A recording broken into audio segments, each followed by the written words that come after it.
In the long-forgotten age of, like, 2013? I don't know. Point is, I was still a teeny child instead of the grown-up person like I am now. And during this time, young me would go to a childcare centre after I finished school. And at this childcare centre, there was a PlayStation 2, with a large collection of games. These ranged from classic LEGO games like LEGO Indiana Jones, to platformers such as The Game of the Video, to The Sims 2 Castaway. And one of these games, in particular, the subject of today's video, is Ty, the Tasmanian Tiger. It's Spyro, but he's Australian. This is such an iconic little... This is a piece of my childhood that I'm reviewing. So, I'm excited. When this game popped up in my recommendations on the PlayStation Store, I immediately spent probably too much money for a PlayStation 2 game and got to reliving a part of my childhood. This game wears its locational inspirations on its sleeves, and by that I mean everyone and their mother, including the weapons, are heavily Australian.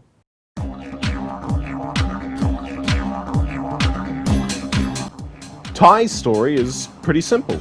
This clown, who's dangerously close to sharing a name with this thing from Star Wars, wants to steal a bunch of talisman and do something. I don't know, the opening cutscene didn't load for me. So obviously Ty has to go stop the bad guys and save the day, with the help from a geriatric cockatoo and a brainiac koala. Seriously, is this the best we've got? Like, can we not get anyone else? Ty himself handles like Spyro the Dragon. If you covered Spyro in olive oil, rammed a camera up his ass and set him loose at the Great Barrier Reef. He slips and slides just about everywhere. But apart from that, he handles like Spyro. The game starts with a simple objective: find a second boomerang. And this is how the game enters the tutorial area of 2-Up. And now that we're in the levels, the second game inspiration reveals itself. Jak and Daxter. The levels are structured with several collectible items that give out main collectibles for doing them. In every level there are 300 of these small orbs to collect, then get to this machine in every level for a Thunder Egg! Simple beans. There are also 5 caged animals in every level, and breaking all 5 cages nets you another Thunder Egg. Simple as that. Your boomerangs are a multi-tool that you'll rely on for most of the game. From gliding to hooking onto ledges, to hitting buttons to swatting enemies, boomerangs are a vital part of Ty's moveset, and you'll learn the ins and outs of what each boomerang can do pretty quickly. Each level has several collectibles, as mentioned before, from orbs to golden cogs to Thunder Eggs, and every collectible has some reason to collect them. The orbs, or as the game calls them, opals, are your common coin collectible. As mentioned before, 300 in a level, get them to the machine, get a Thunder Egg. Thunder Eggs are your main collectible, and you can't progress the game without getting a certain amount of them at each hub, so collecting as many of them as possible is a good idea. Golden cogs are your optional collectible. With enough cogs, you can obtain new boomerang types. It's a machine that creates Techno-rangs, eh mate? Techno-rangs. I am so sorry to anyone that is Australian watching this. These techno-rangs are gimmicky boomerangs that aren't needed for progression. These include the Zoomerang, Multi-Rang, Mega-Rang, and Infra-Rang. There are 2 other types of rangs aside from the techno-rangs mentioned before. These are the Story Rangs and the Aqua Rangs. The Story Rangs are boomerangs you unlock after certain story beats. These are the Flame Rangs, which melt ice and burn wooden items, Freezy Rangs, which freeze water and extinguish fires, Doom Rangs, which function as an RC boomerang, and Zappy Rangs, which power this one generator, and nothing else. The Aqua Rangs are there for hell, as these rangs are for navigation underwater.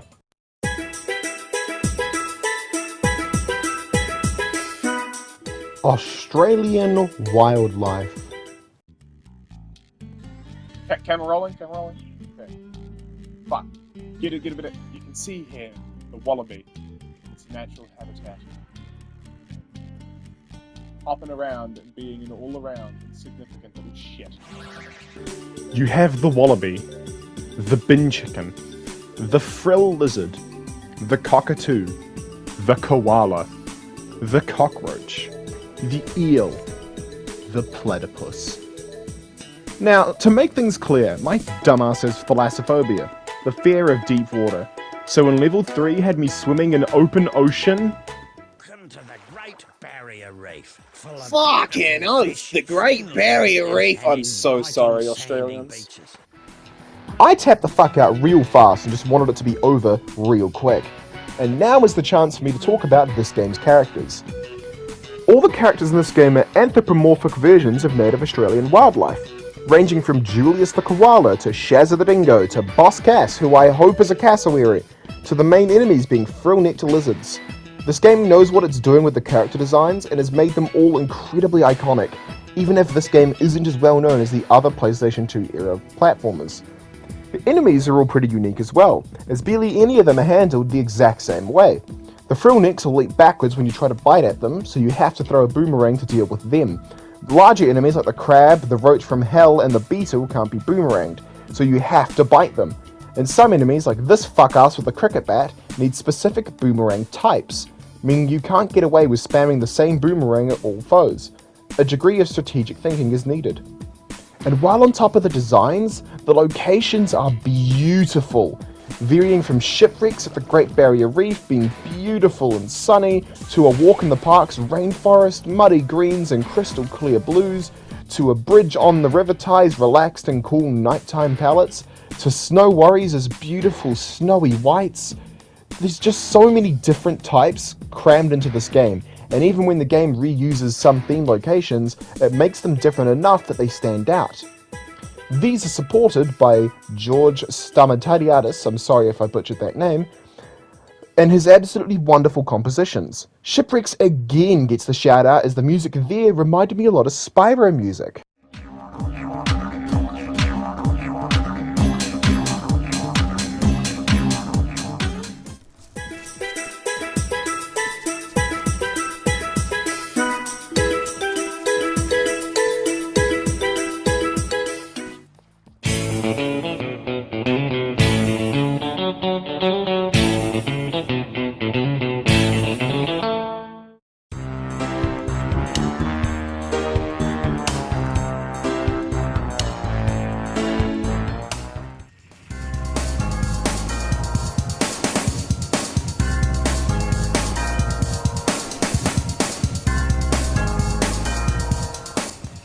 The game's voice cast vary in how Australian they sound, ranging from Stig Wimmis of Snotbeak Fucknugs from The Wizard of Oz fame as Ty, Terry Gill from Crocodile Dundee as the Cockatoo, and Clement von Frankenstein from Avatar The Last Airbender as Boss Cass?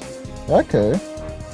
All of this together makes a very unique and dynamic experience that fights for its title as a PlayStation 2 era mascot platformer.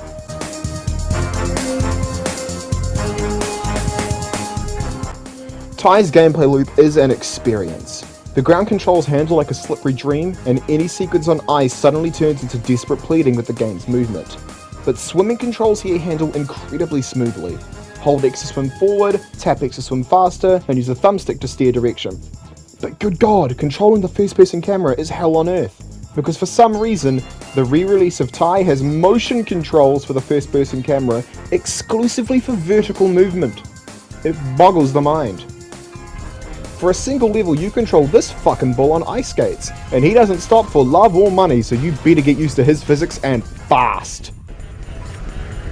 Get out of my way, love. This bull ain't stopping for love or money, so you better not be in its way when it's stopping for love or money. Thankfully, for the sake of the bull, this is a one-off level, and he only appears in this one level. What can fuck off to Fuckville is this fucking snowball cannon section.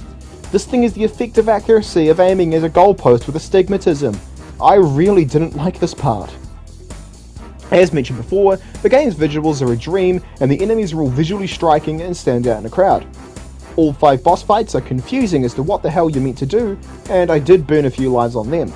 But it's not anything I can truly complain about because it's a kid's game that was released probably a couple decades ago at this point. The wide variety of boomerangs also are visually distinct and striking in their use cases. It also helps that the sound design for these boomerangs are pretty much entirely unique, keeping a difference from other platforms of the era. The game also boasts a very good, sense of humour, with a lot of incredibly comedic jokes that may or may not land. I reckon those dunnies are a complete waste of space. Only last week I used one, walked 2 blocks, was clobbered by a frill, and then woke up back on the dunny. which was the best place to be, given the surprise I got. Julius reckons it's got something to do with the space-time conundrum. But if you ask me, I think it's a load of bull dust. So, you're saying that if I have an accident, I'll end up back at one of these? Something like that. And it helps tie all the game's mechanics, graphics, and sound back to the same core theme. It's Spyro, but from the Outback.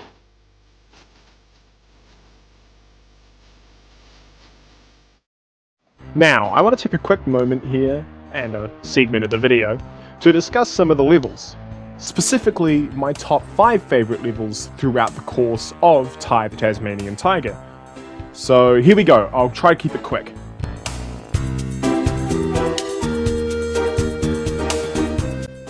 Bridge on the River Ty is a return to the Billabong theming from 2-Up, the tutorial, but this time it takes place at night. This level is also the introduction to your flamerangs and the wooden objects that it can break, with the fuckasses, with the cricket bats, and the spider webs around the area needing to be broken with the flamerangs. This level also introduces one of my personal favourite one-off characters in the form of the green tree frog that is a bit of a snobby, up-nosed, you know, that type of character.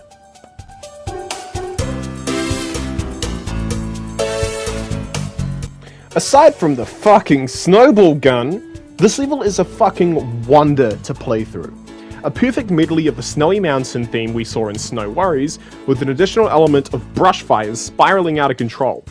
This level introduces the Freezy Rangs and what exactly they can do with extinguishing fires, but everything on the cable car is what holds this level back from being any higher on my tier list.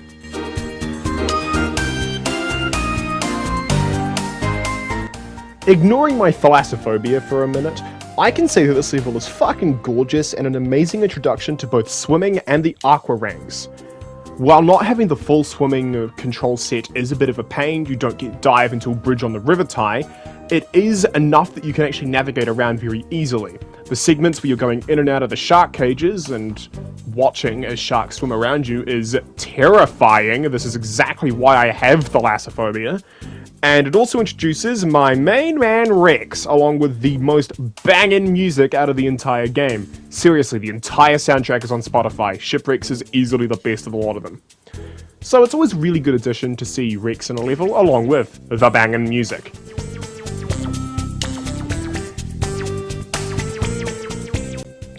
Cass's Pass is a final trial of sorts, proving you know everything about the game's movement mechanics before it gives you the final 2 bosses. And despite all of the trials, it doesn't feel unfair. Every single mistake that I made in this level felt like a mistake that was entirely my own fault, whether it would be getting too, impatient with moving lines, or whether it would simply be the sea mines throughout the water. This is also the final traditional platforming level in the game, so it kind of goes out on a very high note, in my opinion.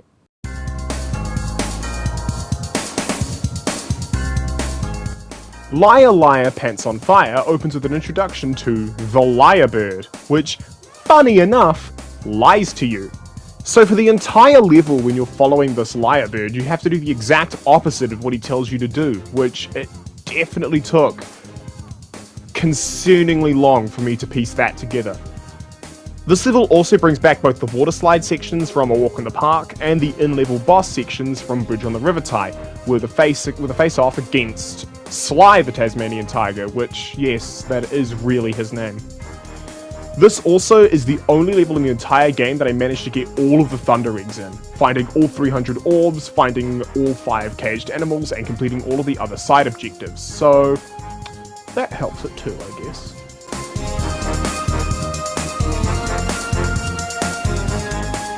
Ty the Tasmanian Tiger is a lovely product of its time, a piece of the mid-PS2 lifespan and one of many mascot platformers.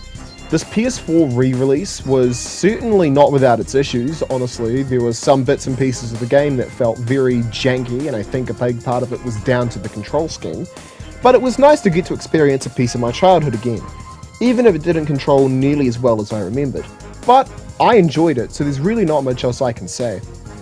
I may take a closer look at the second Ty game that released at the same time, but I never played that one as a kid, so I'd be going into it completely blind with zero clue as to what was going on. But I don't know. I had fun with this one, so maybe I'll have fun with the second one.